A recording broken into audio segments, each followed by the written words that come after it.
இப்போது புதிய அறிமுகம் ஆச்சி ஹோட்டல் சாம்பார் 50 கிராம் ரூபாய் 20 மட்டுமே. சம்மர் வந்தாச்சு. What's your plan for this holiday? எங்க கிட்ட விட்டுருங்க, நாங்க பாத்துக்கிறோம். GT Holidays, South India's #1 travel brand. Nakkeera நேயர்களுக்கு வணக்கம்.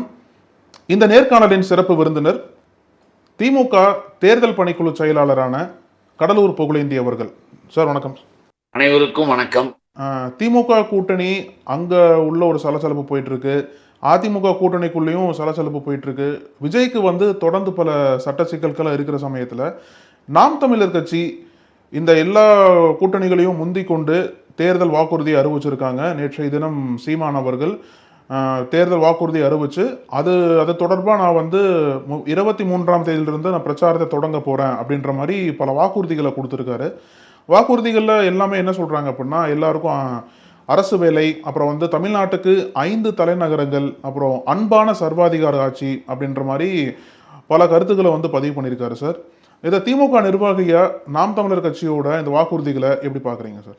அதாவது முதல்ல திராவிட முன்னேற்ற கழகத்தின் கூட்டணி என்பது சலசலப்பு அப்படி அந்த மாதிரி பிரச்சனைகள்லாம் எதுவும் கிடையாது.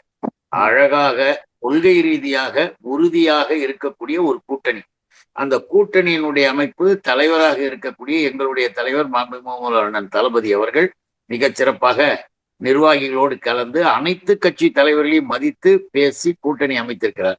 அதிமுக கூட்டணி பற்றி நமக்கு தெரியாது. ஏன்னா அந்த கூட்டணியில யார் இருக்காங்க யார் போறாங்கன்னு அவங்கவுங்களுக்குள்ளேயே தெரியாத அளவுக்கு சூழ்நிலைகள், அது வேற.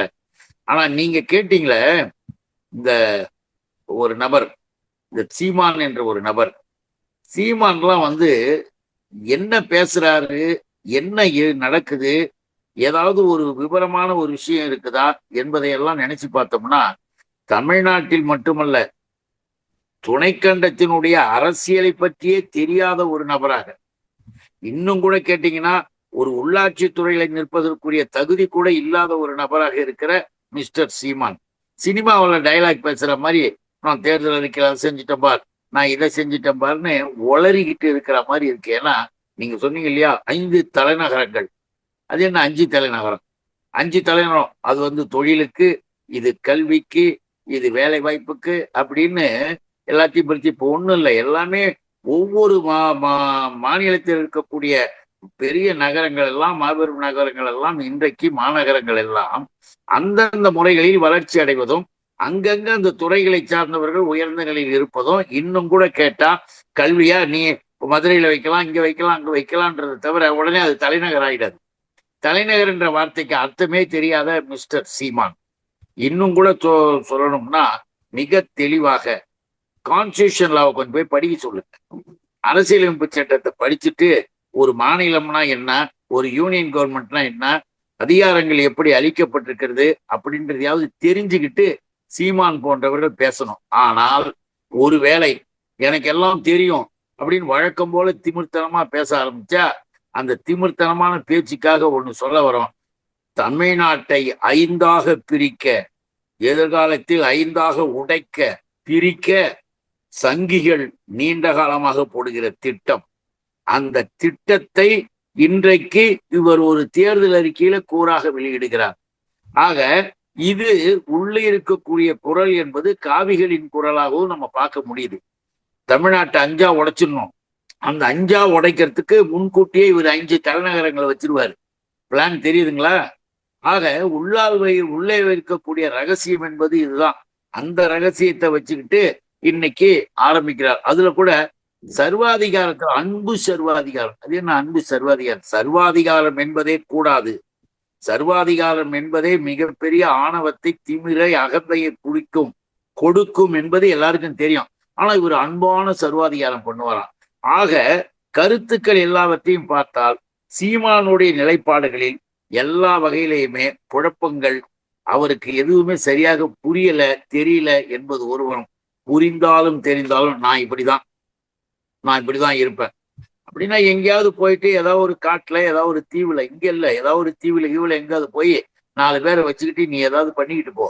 இது என்ன இந்த நாட்டுல, இந்த ஜனநாயக நாட்டுல இங்கே நமக்கு இருக்கக்கூடிய அதிகார வரம்புகள் அதெல்லாம் என்னன்றதை முதல்ல தெரிஞ்சுக்கணும், தெரிஞ்சுக்கிட்டு பேசணும். அப்புறம் என்ன ஒரு மொழி கொள்கை, இருமொழி கொள்கை என்பது உலகம் ஏற்றுக்கொண்டது. இருமொழி கொள்கையை 1968 பேரறிஞர் அண்ணா அவர்கள் தமிழ்நாடு சட்டப்பேரவையிலே அறிவித்து எல்லோரும் வியந்து பாராட்டியது மட்டுமல்ல, அந்த இருமொழி கொள்கையின் காரணமாக இன்றைக்கு தமிழ்நாட்டின் கல்வி இந்தியாவிலே முதன்மை பெற்றிருக்கிறது. முத்தமிழறிஞர் கலைஞர் காலத்திலும் சரி, நம்முடைய முதல்வர் அண்ணன் தளபதி அவர்களுடைய காலத்தில் அந்த இருமொழி கொள்கையினுடைய சிறப்பு எல்லாருக்கும் தெரியும். ஆனா இவர் ஒரு மொழி கொள்கை ஏமாத்துறது, தமிழர்களை ஏமாத்துறது, தமிழர்களுக்கு உணர்ச்சிகளை ஏதாவது வகையில கிளறி விட்டுட்டு சின்ன சின்ன வேலைகளாக பேசிக்கிட்டு இளைஞர்களை கெடுக்கின்ற வேலையை சீமான் செய்துகிட்டு இருக்க. எந்த வகையில தமிழுக்கு சிறப்பு பண்ண, எந்த வகையில தமிழர்களுக்கு வாழ்வு கொடுத்த, தேவையில்லாத கருத்துக்களை பேசி கொண்டிருப்பது. உடனே ஒரு பார்லிமெண்ட் 3 அசம்பிளியை ஒரு பார்லிமெண்ட் ஆகிட்டு வரான். என்னையா நீனு, அதுக்கு என்ன அதிகாரம் வேணும் தெரியுமா? அரசியலமைப்பு சட்டத்தை படி நீ எதுக்காக சொல்லணும் தெரியுமா? சட்டம் தெரியுமா உனக்கு? மாற்ற முடியுமா? முதல்ல நீ இதுக்காக என்ன போராட்டம் பண்ணி ஜெயிலுக்கு போறியா? இனிமேல் நாங்கள் விட மாட்டோம், 3 சட்டமன்ற தொகுதியை ஒரு பார்லிமெண்ட் நாம் தமிழர் கட்சியின் சார்பாக நான் போராடி சாகின்ற வரை சிறையில் இருப்பேன், போதியா? இதுக்கெல்லாம் சட்டம் வேணும், அதுக்கான உறுப்பினர்கள் தேர்வு, அது நிறைவேற்றப்பட்டு பார்லிமெண்ட் போய் அங்க போய் இறுதியாக முடிவு செய்து வர வேண்டிய ஒரு விஷயத்த சர்வசாதாரணமா இங்க நான் உடனே 3 சட்டமன்றத்தில் உடனே அதை கேட்டுக்கிட்டு இருக்கிற விவரம் புரியாத இளைஞர்கள் தம்பிகள் யாராவது இருந்தா, ஆஹா பாத்தீங்களா எங்க சீமான் தானே இப்படி சொன்னாரு அப்படின்னு சொல்லுவாங்களாம். அதுக்கு மேல இன்னொரு உலகில் பாருங்க, பெண்களுக்கு தனி தொகுதி. பெண்களுக்கு தொகுதியே இல்லை என்ற நிலை எப்பொழுதாவது இருந்தால் பெண்களுக்கு தனி தொகுதின்னு நீ சொல்லலாம். அது மாதிரி இருக்க. இன்னைக்கு மகளிர் நிலைமை என்ன தெரியுமா? எங்களுடைய முத்தமிழறிஞர் தலைவர் அவர் கலைஞர் அவருடைய காலத்துல 33% அரசு வேலையிலேயே கொடுத்து இன்னைக்கு 50% கிட்டத்தட்ட வராங்க, தெரியுமா சீமான்? அதெல்லாம் போய் தெரிஞ்சுக்க. பாலியல் செய்தவர்களை நடுத்தெருவில் அப்படி சுட்டு கொள்ளுவாராம். இதெல்லாம் நினைக்குமா? அதுதான் அவர் என்ன சொல்றாரு அப்படின்னா, நாம் தமிழர் கட்சிக்காரங்க என்ன சொல்றாங்கன்னா, அந்த அன்பான சர்வாதிகாரம்னாலே அதுதான். சர்வாதிகாரம் சில இடங்கள்ல தேவைப்படுது. ஆனா இப்போ திமுக அரசாங்கம் பாலியல் வன்கொடுமைகள் தொடர்ந்து நடந்துகிட்டே இருக்கு, நடவடிக்கை எடுக்க மாட்டுறாங்க. அதனாலதான் அந்த பெண்களுக்கு எதிரான குற்றங்கள் பெருகிட்டே இருக்கு. அந்த இடத்துல சர்வாதிகாரமா இருந்தா மட்டும்தான் குற்றங்களை குறைக்க முடியும். சீமான் என்ன சொல்றாரு அப்படின்னா, நானே அந்த குற்றவாளிகளை சுடுவேன்ற மாதிரி சொல்றாரு. ஸோ அவங்களோட தரப்புல சர்வாதிகாரம் என்பது ஒரு பக்கம் தேவைதான்ற மாதிரி ஒரு பார்வை பார்க்கப்படுது இல்லை சார்? ஏன்னா அவ்வளவு ஸ்ட்ரிக்டா இருந்தா மட்டும்தான் இங்க சட்டம் ஒழுங்கு சரியா இருக்கும்னு சொல்றாங்கல்ல. இது தமிழ்நாடு என்பது இந்திய துணைக்கண்டத்தில் இருக்கிற ஒரு மாநிலம். முதல்ல அதை தெரிஞ்சுக்கணும். கான்ஸ்டியூஷன் அடிப்படையில நாம இருக்கோம். இந்தியா அறிஞர் அண்ணா சொன்ன மாதிரி துணைக்கண்டம், ஒரு நாடும் கூட இல்லை. துணைக்கண்டத்துல நாமும் ஒரு பகுதியில நாம ஒரு மாநிலமாக இருக்கோம். நமக்கு இருக்கிற அதிகார வரம்பு தான். நீ நினைக்கிற மாதிரி ஐபிசில இருந்து உடனே திருநாட்டுவை மாத்துவேன், திருநாட்டு மாத்துவேன், உடனே இதை எடுப்பேன் அதை எடுப்பேன்னு ஒரு விவரம் இல்லாத உளறிக்கிட்டு இருக்கக்கூடாது. யாரையும் சுட்டு தள்ள முடியாது. உடனே துப்பாக்கி எடுத்து போய் சுட்டுடுவாரு. சர்வாதிகாரம் தேவை. எதுக்காக கேட்கிறோம்னா, நாட்டுல சட்டம் ஒழுங்கு சரியாக இருக்கிற காரணத்தால் தான், காவல்துறை சரியாக இருக்கிற காரணத்தால் தான் பாலியல் வன்கொடுமைகள் நடக்கும் பொழுதெல்லாம் உடனே கைது செய்து உள்ள அனுப்பி எத்தனை வழக்குகள் கைது செய்யப்பட்டன்னு லிஸ்ட் வருது, எத்தனை பேர் உள்ள இருக்கான்றது லிஸ்ட் வருது. பார்த்தீங்களா, இவ்வளவு பேரை கைது பண்ணி விட்டார்கள், இத்தனை பாலியல் வழக்கு இருக்குன்னா சட்டம் ஒழுங்குல நாங்க எடுக்கிற நடவடிக்கை, நீதிமன்றம் இருக்கு அதற்கான தண்டனைகளை கொடுப்பதற்கு. இதெல்லாம் தான் விதிமுறைகள், சட்ட முறைகள். இந்த நிலைகள்ல யாருமே ஆதரிக்கல. நீ ஆதரிச்சுக்கிட்டு இருந்த எடப்பாடி கூட்டம், இந்த சீமான் போற கும்பல்கள் இன்னைக்கு கொடுத்துடலாம் அறிக்கையில. அன்னைக்கு சீமான்களுடைய கூட்டம் தானே பொள்ளாச்சியில அந்த பாலியல் இதுல ஒரு அமைச்சர்களுடைய இதெல்லாம் தொடர்புடையது. எவ்வளவு காலமாக நடத்தப்பட்டது, எப்படிப்பட்ட கொடுமைகள் நடத்தப்பட்டன, அதெல்லாம் என்னமோ அதெல்லாம் ஆதரிச்சுக்கிட்டு அதெல்லாம் பரவாயில்ல இப்ப என்ன இப்ப அப்படின்னு கேள்வி கேட்டது சீமானா. இப்ப சொல்றாரு பாலியல் நிறைய நடக்குது, அதெல்லாம் ஒண்ணும் கிடையாது. யார் தவறு செய்தாலும், ஏன்னு கேட்டீங்கன்னா, நீ என்ன பண்ணிருக்கணும்? உண்மையானவனாக இருந்தா, உன்னை தம்பி இருக்கிற இளைஞர்களை வழிகாட்டக்கூடிய ஆளா இருந்தா நீ என்ன பண்ணிருக்கணும் தெரியுமா? முந்திரா துறைமுகத்திலிருந்து இறக்குமதியாக கூடிய போதைப் பொருட்கள் இந்தியா முழுக்கும் போகுது, எல்லாருக்கும் தகவல் வந்தது, எல்லா செய்தி பத்திரிகைகளும் வந்தது. போய் போராட்டம் பண்ணு. முந்திரா துறைமுகத்திலிருந்து இறங்கக்கூடாது, எங்க தமிழ்நாட்டுல காவல்துறை பிடிக்குது, ஆனாலும் கூட ரகசியமாக உள்ளே கொண்டு வருவதற்கு கஞ்சா போன்ற அபின் போன்ற பொருட்களை எல்லாம் இங்க கொண்டு சேர்க்கிறாங்களே. அபின் போன்ற உயர்ந்த போதைப் பொருட்கள் சொல்லப்படுறது. நீ சீமான் வந்து அதுக்கெல்லாம் நீ வந்து போராட்டினா போராடிட்டு இதெல்லாம் பேசு. எதுவுமே செய்யறது கிடையாது. சும்மா பத்திரிகையாளர்களை கூட்டு வச்சுன்னு ஆக்ட் பண்ற மாதிரி அப்படியே கோபமா நடி. நீங்க வந்து எதுவுமே செய்யறதில்லைன்னு சொல்லிட்டு சீமானை நோக்கி சொல்றீங்க. ஆனா சீமான் அவரோட கட்சி தமிழ்நாட்டில் ஒரு தவிர்க்க முடியாத கட்சியா மாறிடுச்சு இல்லை? ஏன்னா ஒவ்வொரு தேர்தலுமாவே அவங்களோட வாக்கு வங்கி உயர்ந்துட்டே இருக்கு. நாடாளுமன்ற தேர்தலாகட்டும், சட்டமன்ற தேர்தலாகட்டும். அப்போ அவர் எதுவுமே செய்யாம இந்த வாக்கு வங்கி சாத்தியப்படுமா? ஏன்னா அவர் சொல்றதை போல எல்லா தேர்தல்களையும் தனித்து தான் நிற்கிறாரு. தனித்து நின்னாலுமே இளைஞர்களுக்கு ஒரு புதிய அரசியல் நம்பிக்கையா நாம் தமிழர் கட்சி தெரியுதுன்ற மாதிரி தானே சொல்றாங்க. அதன் காரணமாக தான் ஒவ்வொரு தேர்தலுமே அவங்க வந்து வாக்கு வங்கி உயர்த்திட்டே போறாங்க. எதுவுமே செய்யாம இது வந்து சாத்தியப்படும் நினைக்கிறீங்களா? இல்ல, ஸ்டாட்டிஸ்டிக்ல நீங்க எடுத்து பாத்தீங்கன்னா அது கிடையாது. ஒரு தேர்தலையும் இதாயிடுது அதாயிடுது அப்படின்றதெல்லாம் கிடையாது. நீ ஒரு தேர்தலை கூட ஒழுங்கா டெபாசிட் கூட வாங்குறது கிடையாது. மக்களுடைய நம்பிக்கையை இன்னும் பெறல. நீங்க அந்தந்த இடத்தில் இருக்கக்கூடிய பிரச்சனைகள்ல இப்படி தவறாக மக்களை ஏமாத்துற விதமாக போய் பேசி இளைஞர்களுக்கு எதுவும் புரியாத நிலையில இப்ப தேர்தல் அறிக்கின்ற பேர்ல நீ வெளியிட்டு இருக்கிறது இருக்க கூத்தே உன் கதையை தெரியுது. இத மாதிரி எல்லாம் நினைச்சுக்கோங்க. இப்ப சொல்றார் அழகாத பாருங்க, ஆடு மாடு வளர்த்தல் அரசு பணியாக்கி விடுவார், எல்லாருக்கும் அரசு பணியாக்கிடுவார். இத நம்பி கொஞ்சம் பேரு பாவம் விவரம் புரியாம நம்பி இருப்பாங்க. அவங்க யாராவது இருப்பாங்க. அப்புறம் கொஞ்ச நாள் கழிச்சு என்னையா இப்படி வளர்றது, அளவே இல்லாம வளர்றது இல்லையா? அந்த மாதிரி சீமானே உனக்கு உடனே இந்த கட்சி ஆட்சியில கடன் வந்து விட்டது. நாட்டுக்கு நல்லது செய்கின்ற இன்றைய அரசு திராவிட மாடல் அரசு. மொழி பிரச்சனைகளும் ஒரு மொழி என்று சொல்லி நீ உளறிக்கிட்டு இருக்கிறத முதல்ல நிறுத்து. தமிழ்நாட்டு பிள்ளைகளினுடைய வாழ்க்கை தரத்தை உயர்த்துவதற்கு இருமொழி கொள்கை தேவைன்னு வச்சிருக்கிறோம். அதற்கும் மேல நீ இப்ப சொல்லிக்கிட்டு இருக்கிற இந்த அரசு வேலை வாய்ப்புகள், ஆடு மாடு வேலை வைத்த அதோட பாருங்க, இன்னொன்னு பாருங்களேன், திருநங்கைகளுக்கு தனிய மருத்துவமனை. அவங்க உருவத்தால் பிறப்பால் வந்து திருநங்கை என்று எங்களுடைய தலைவர் கலைஞர் தான் பேர் வச்சு அவங்களுக்கு ஒரு மரியாதையை கொடுத்தார். அவங்களுக்கும் உடம்பு சரியில்லைன்னா எல்லா ஆஸ்பத்திரியும் தான், அவங்களுக்கு தனி மருத்துவமனை, அவர்களுக்கு தனியாக இதெல்லாம் வந்து ஏமாத்துற வேலை. அந்த ஓட்டை வாங்கலாம் தனியா. அவங்களும் எல்லாரையும் போல எல்லா மக்களையும் போல ட்ரீட்மெண்ட் எடுத்துக்க போறாங்க. அவங்களுக்கு இதே சளிதான் பிடிக்கும், இதே ஜுரம் தான் வரும், இப்படித்தான் அவங்களுக்கும் கஷ்டம் வருமே தவிர தனியாக உடலுக்கு என்று தனியாக கிடையாது, மருத்துவ இது கிடையாது, நோய்கள் கிடையாது. அதெல்லாம் கூட தெரியாம ஏமாத்துறதுக்காக, எல்லாரையும் ஏமாத்துறதுக்காக வார்த்தைகள்ல வந்து சொல்றது. உடனே அது ஒண்ணு பாருங்களேன், அதாவது கல்விக் கொள்கை வந்து அடுத்து வராரு. கடன் வாங்கி கல்வி கற்குறையில் மக்களை வைத்திருக்கும் இழிவானதாகும். கடன் வாங்கி கல்வி கற்க வைக்கிறது மக்களை வைத்திருப்பது இழிவுதவார். கல்வி என்பது உயர்நிலை. இன்றைக்கு உலகம் முழுக்க இருக்கிற கல்வியை நம்ம பிள்ளைங்க படிக்கலாம். நம்ம பிள்ளைகள் படிக்கிறார்கள் என்கின்ற பொழுது அவர்களுக்கு உயர்கல்வி செல்ல செல்ல வங்கிகளின் மூலமாக இன்னும் கல்விக்காக உயர்கல்வி பெறுவதற்கான தொகையாக கொடுக்கப்படுவது. அரசு என்பது எந்த அளவிற்கு அவர்களுக்கு வழிகாட்ட முடியும், இந்த அரசு வழிகாட்டுது. திராவிட மாடல் அரசுல வந்து நிறைய பிள்ளைகள் படிச்சு இன்னைக்கு இந்தியாவை தாண்டி உலகம் முழுவதும் இருக்காங்க. அப்படி போகின்ற பொழுது அவர்கள் மேற்படிப்பு படிக்கின்ற பொழுது வாங்கக்கூடிய அந்த தொகை என்பதை பெரிய கடனாக வச்சு கல்வி கடன், அதை கொஞ்சம் கொஞ்சமாக ஒவ்வொரு அரசும், நம்முடைய அரசு எப்படி தள்ளுபடி செய்ய முடியுமோ அப்படிதான் செய்ய முடியும். இவரு கடனை இல்லாமல் நான் படிக்க வைப்பேன். நீ என்ன நினைச்சுக்கிட்டு இருக்க? என்ன வருவாயின்னு தெரியுமா அரசாங்கத்துக்கு? அந்த வருவாய் மூலமாக எதை செய்ய முடியும்னு தெரியுமா? அரசாங்கத்தின் மூலமாக ஊதியம் தருவதிலிருந்து, ஓய்வூதியம் தருவதிலிருந்து, ஒவ்வொரு துறைக்கும் ஆகின்ற செலவுகளை செய்வதில் இருந்து எல்லா வகையிலும் அரசுக்கு செலவு இருக்கின்றதே நினைக்கிறது இல்லை. என்ன சீமான உட்காந்தோன்னா அப்படியே கோடிக்கலாம், பல்லாயிரம் கோடி அவர்கிட்ட கொடுத்துருவாங்கன்னா அவர் எடுத்து கொடுப்பாராம். இந்த மாதிரி ஒரு அரைவேக்காட்டுத்தனமாக பேசக்கூடிய சீமான் திருந்தணும். இன்னொன்னு, எங்களை தாக்கணும், திராவிடத்தை தாக்கணும், திராவிட இயக்கத்தை தாக்கணும்ன்றது மட்டுமே சீமானுடைய புத்தி என்கின்ற பொழுதுதான் மிக தெளிவாக இவருடைய செயல்கள் ஒவ்வொன்றத்திற்கும் பின்னால் RSS இருக்கிறது.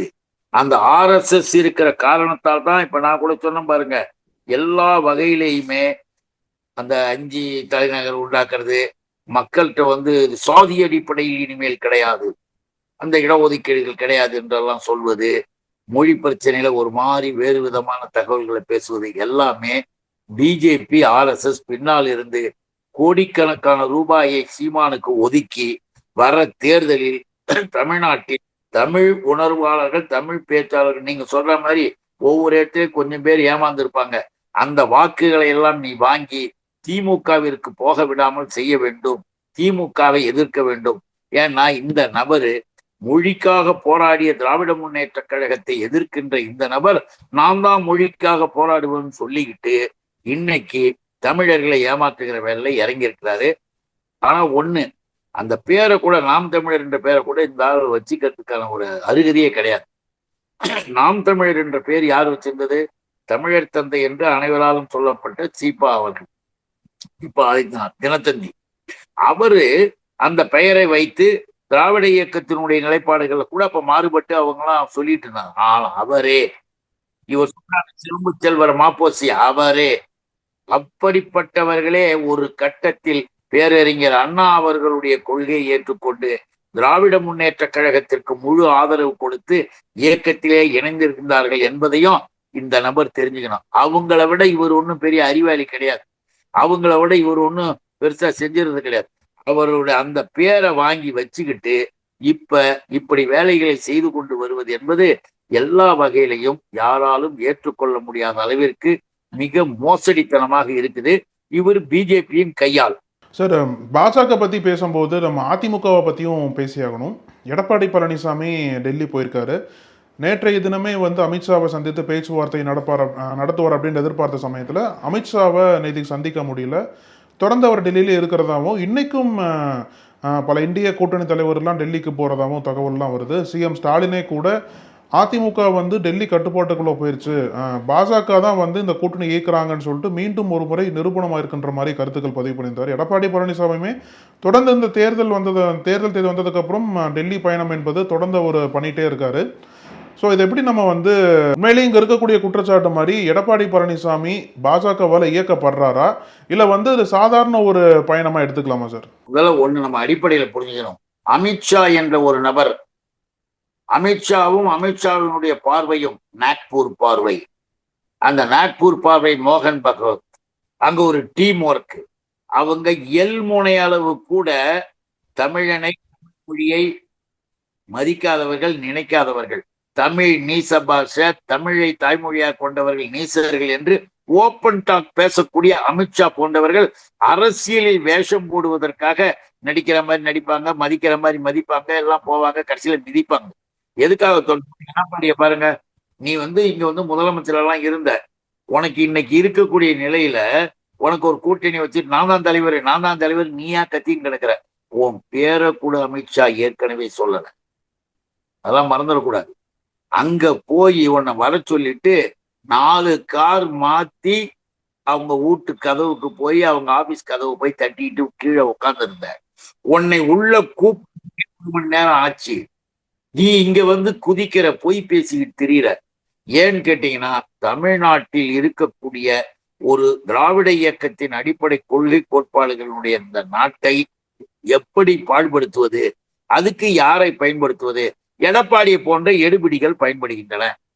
இப்ப குற்றச்சாட்டுகள் மற்றவைகள் எது இருந்தாலும் கூட இதுக்கு முன்பெல்லாம் அமித்ஷா போன்றவர்கள், மோடியை போன்றவர்கள், பாஜக போன்றவர்கள்லாம் யோசிச்சுக்கிட்டு இருப்பாங்க, தமிழ்நாட்டு உள்ள வரத்துக்கு யோசிப்பாங்க, கால வைக்கிறதுக்கே பயப்படுவாங்க. ஆனா இன்னைக்கு எடப்பாடிய வா போன்னு விரட்டிக்கிட்டு இருக்கிறாங்க. இவரு இப்ப சொல்ற, நாங்கெல்லாம் விவாதித்தோம். நீதான் விவாதிச்சிய? என்னத்து விவாதிச்ச? எப்படி விவாதிப்ப? தனியா உட்காந்து விவாதிச்சிங்களா? என்ன அவரு ஹிந்தியில பேசினாரு, நீ சமஸ்கிருதத்துல பேசினா அவரு வடமொழி, நீ இங்கிலீஷ், என்ன அர்த்தம்? என்ன விவாதிச்சிங்க? யார் இருந்து விவாதித்தீர்கள்? இதெல்லாம் வந்து புத்தி இருக்கிறவன் கேட்கதான் செய்வான். எதுக்காக சொல்றோம்னா, தமிழ்நாட்டு தேர்தலை முன்னிறுத்தி தமிழ்நாட்டு மக்களை ஏமாற்றுகின்ற நாடகங்களை நடக்கின்ற பொழுது கூட தங்களை அறியாமலேயே தங்களை வெளிப்படுத்துகின்ற விதமாக அமித்ஷா விரட்டி அடிக்கிறார். உன் பேரை கூட சொல்ல மாட்டேங்கிறார், உனக்கு ஒரு மரியாதை கூட கிடையாது. ஆனா நீ வந்து நாம் தான் என் கூட்டணிக்கு தலைவர், நாம் தான் என் கூட்டத்துக்கு நீ சொல்லிட்டு கடை. ஆனா அது ஒரு பக்கம். ஆனா அமித்ஷாவை வந்து நீங்க அப்படிலாம் நினைக்கவே கூடாது. அமித்ஷாவினுடைய பார்வையில் தமிழ்நாடும் இந்த எடப்பாடி கூட்டமும் வேறு விதமாக இருக்கிறத இன்னைக்கு இயக்க உணர்வோடு இனிமேலும் நாம இப்படி இருக்கக்கூடாது, தமிழ்நாடு என்பதுல நாம என்னைக்கும் போல இருக்கணும்னு இதை காப்பாற்றுறது திராவிட மாடல் தலைவர் தளபதி தான் சொல்லி ஓபிஎஸ் அவர்கள் ஒழுங்கா வந்திருக்காங்க. அவர் எத்தனையோ இப்படிப்பட்ட நிகழ்ச்சிகளை சொல்லுகின்ற பொழுது வருத்தத்தோடு அவர்கள் செய்கிற அடாவடிகள் வெளியில் வர இருக்கணும், நம்ம பார்க்கலாம். சார், இப்போ திமுக கூட்டணி பற்றி பேசும்போது விசிக, தேமுதிக, அப்புறம் மார்க்சிஸ்ட் கம்யூனிஸ்ட், அப்புறம் மக்கள் நீதி மையம், அந்த கட்சிகள் எல்லாமே வந்து இன்னும் அந்த கூட்டணி பங்கீடு, இந்த ஒப்பந்தம் என்பது உறுதி இல்லாமல் தான் போயிட்டுருக்கு. நேற்றைய தினம் கூட திருமாவளவன் சிஎம்ஐ பார்த்து பேசியிருந்தார். அவங்க வந்து 10 தொகுதிகள் கேட்குறாங்க, ஆனால் திமுக வந்து குறைச்சதாக கொடுக்குற மாதிரி சொல்கிறாங்க. மார்க்சிஸ்ட் கம்யூனிஸ்ட் கட்சி கூட வந்து 6க்கு கீழே எங்களால் போட்டி போட முடியாதுன்ற மாதிரி அவங்களும் உறுதியாக நிற்கிறாங்க. மக்கள் நீதி மையம் கூட எங்களோட சின்னத்தில் தான் போட்டி போடுறோன்ற அவங்களோட ஸ்டாண்டை வந்து மாற்றிக்கிட்டாங்க. ஸோ இதெல்லாமே பார்க்கும்போது ஏதோ ஒரு வகையில் வெளிப்படையாக நீங்கள் வந்து சலசலப்பு இல்லைன்னு சொன்னாலும் பொதுமக்களோட பார்வையில் திமுக கூட்டணிக்குள்ளே பிரச்சனை இருந்துட்டு தானே இருக்குது அப்படின்ற ஒரு பார்வை இருக்குதானே சார் செய்யுது. ஏன்னா எதுவுமே சுமூகமாக முடியல இது வரைக்கும். காங்கிரஸில் ஆரம்பித்து மக்கள் நீதி மையம் வரைக்கும் ஏதோ ஒரு வகையில் திமுக தலைமைக்கு வந்து அந்த கூட்டணி கட்சிகளால் ஏதோ ஒரு வகையில் ஒரு குடைச்சல் என்பது வந்துகிட்டே இருக்குன்னு தானே பார்க்கணும். இல்லை, இதையெல்லாம் பார்க்கின்ற பொழுது ஒண்ணு எல்லாருக்கும் தெரியுது, பொதுமக்களும் ஏற்கனவே எல்லாரும் பார்த்துக்கிட்டு தான் இருப்பாங்க. அதனால சொல்றோம், பார்க்கிறவர்கள் முதலமைச்சர், எங்களுடைய தலைவர், திராவிட முன்னேற்ற கழகத்தின் தலைவர் மாண்புமிகு முதல்வர் அண்ணன் தளபதி அவர்களுடைய உண்மையான அந்த சிறப்பை, அந்த பெருமையான ஒரு நிகழ்வுகளை பாராட்டாதவங்களே இல்லை. எல்லாருக்கும் உரிமை கொடுக்கிறார், எல்லாரும் அவங்க கருத்தை சொல்லுங்கன்றார், எல்லாவற்றையும் கேட்கிறார். சும்மா அப்படியே ஒரு கெடுபிடி மாதிரி இதுதான் அதுதான் அப்படிதான் இப்படிதான் சொல்லாம எல்லாரையும் அரவணைத்து அழைத்து பேசுகிறார். அவங்க கருத்தை அவங்க சொல்லும் போது ஒரு கட்சிக்கும் அவர்களுடைய கருத்தை வெளியில் சொல்வதற்கு உரிமை இருக்கு. அதெல்லாம் கொடுக்கக்கூடாது, அதெல்லாம் நீ சொல்லக்கூடாதுலாம் சொல்லல. அதே நேரத்தில் கொள்கை ரீதியாக நாமெல்லாம் ஒன்றுபடணும்னு இறுதியாக ஒற்றுமைப்படுத்துகிற நிலைப்பாடும் இருக்கு. அதனாலதான் சொல்றோம், நீங்க சொன்ன தலைவர்கள், நீங்க சொல்ல இயக்கங்கள் அவர்களுடைய கட்சியின் சார்பாக அவருடைய கருத்தை சொல்லியிருக்கிறாங்க. அதே நேரத்தில் கூட்டணி என்று வருகின்ற பொழுது மீண்டும் கலந்து பேசி இறுதியாக சிறப்பாக இந்த கூட்டணி முடிவு வெளிவரும் என்பதை நாம பார்க்கலாம். ஒவ்வொரு நாளும் ஒரு கட்சியாக ஒரு இயக்கமாக இன்னைக்கு செய்திகள் வந்துகிட்டு இருக்கு. நம்ம அதையும் இதை மட்டும் பார்க்க கூடாது, அதையும் பார்க்கணும்.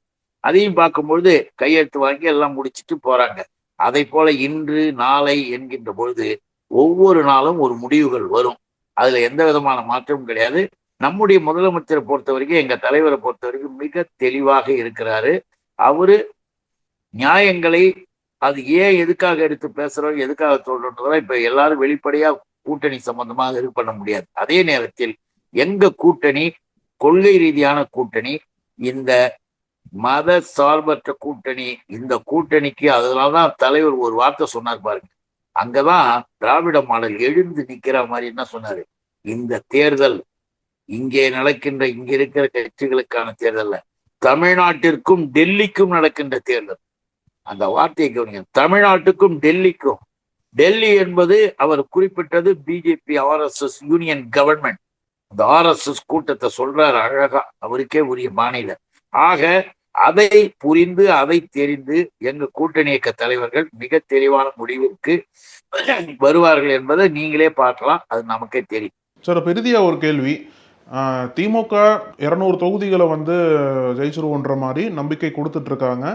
ஆனால் ஒருவேளை இந்த தேர்தலில் இப்போ விஜய் ஃபேக்டர்லாம் பற்றி பேசும்போது ஒருவேளை ஏதோ ஒரு வகையில் திமுகவால் தனிப்பெரும் கட்சியாக வர முடியல, அந்த மெஜாரிட்டி மார்க் 118 தொகுதிகளை தனிப்பெரும் கட்சியாக ஜெயிக்க முடியாத பட்சத்தில் கூட்டணி கட்சிகளுள் துணையோட தான் ஆட்சி அமைக்கும் அப்படின்ற பட்சத்தில் திமுக கூட்டணி கட்சிகளுக்கு அதிகாரம் அளிக்குமா, ஆட்சியில் அதிகாரம் கொடுக்குமான்னு கேட்குறேன். இந்த யூகமான கேள்விக்கு, ஐயமான ஒரு கேள்விக்கு நாம இது இப்படி இருந்தா அப்படி இருக்குமா, அப்படி இருந்தா இப்படி இருக்குமா அப்படின்னு நினைச்சுக்கிட்டு வேணா எதையாவது சொல்லலாமே தவிர, தெளிவாக மறுபடியும் சொல்றோம், தமிழ்நாட்டு மக்கள் இன்னைக்கு முதலமைச்சர் சொல்றாருன்னா அவர் போகின்ற இடங்களிலும் நாங்கள் போகின்ற இடங்களிலும் எல்லா இடங்களிலும் தலைவர்கள், அது மாதிரி எங்களுடைய இளைஞரணி செயலா போகின்ற இடங்களில் கிடைக்கிற வரவேற்புகள் எல்லாவற்றையும் பார்க்கின்ற பொழுது திமுக 200க்கும் மேலே வெற்றி பெறக்கூடிய ஒரு நிலையில் இருக்கின்றதோ இந்த கூட்டணியை அவ்வளவு பெரிய வெற்றி பெறும், அதுல சந்தேகம் இல்லை. அதனால ஏன் வந்து குறைஞ்சிட்டா என்ன பண்றது? இப்ப நீங்க நல்லா இருக்கிறீங்க, நல்லா போய்கிட்டீங்க, நீங்க போராடுறீங்க, ராணுவ வீரனாக ராணுவ தளபதியா இருக்கீங்க, திடீர்னு உங்களுக்கு கை கால் விலங்குகள்லாம் என்ன பண்ணுவீங்கன்னு கேட்கலாமா? அப்படி கேட்கறது தப்பு இல்லையா? அதை போலதான் இந்த கேள்வியில அப்படிப்பட்ட சூழ்நிலைகள் வருவதற்கான வாய்ப்புகளே கிடையாது. நிச்சயமாக திராவிட முன்னேற்ற கழகத்தின் தலைமையில் தான் இந்த நாட்டில் நல்ல ஆட்சி, திராவிட மாடல் ஆட்சி அமையும்.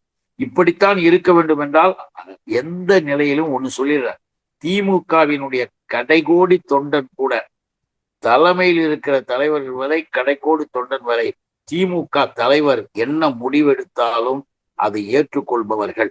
அவர் எடுக்கிற முடிவு எல்லோருக்கும் சரியாகவும் இயக்கத்திற்கு வளமாக நலமாக இருக்கும் என்பதில் நாங்கள் அசைக்க முடியாத நம்பிக்கை வைத்திருப்பவர். அதனால்தான் சொல்றோம், எங்க தலைவர் எதை செய்தாலும் எதை சொன்னாலும் சரியாகவும் இருக்கும், சிந்தித்து சொல்வார். ஆகவே தான் வெற்றியை சந்திக்க தயாராக இருக்கிறோம். ரைட் சார், பொறுத்திருந்து பார்க்கலாம் சார். உங்களோட நேரத்துக்கும் கருத்துகளுக்கும் மிக்க நன்றி சார். நன்றி, வணக்கம். நக்கீரன் டிவிக்கு சப்ஸ்கிரைப் செய்யுங்கள். உங்கள் ஆதரவே எங்கள் பலம். ஆசிரியர்களுக்கு நண்பனாகவும் மாணவர்களுக்கு ஆசானாகவும் திகழும் தேர்வு வழிகாட்டி. ஒவ்வொரு பாடத்திற்கும் அனுபவமிக்க ஆசிரியர்களின் துல்லியமான தெளிவான விடைகள். CNC இருக்கு, தேர்வு பயம் எதற்கு? இது தீரன் பப்ளிஷிங் ஹவுஸ் விற்பனை வெளியீடு.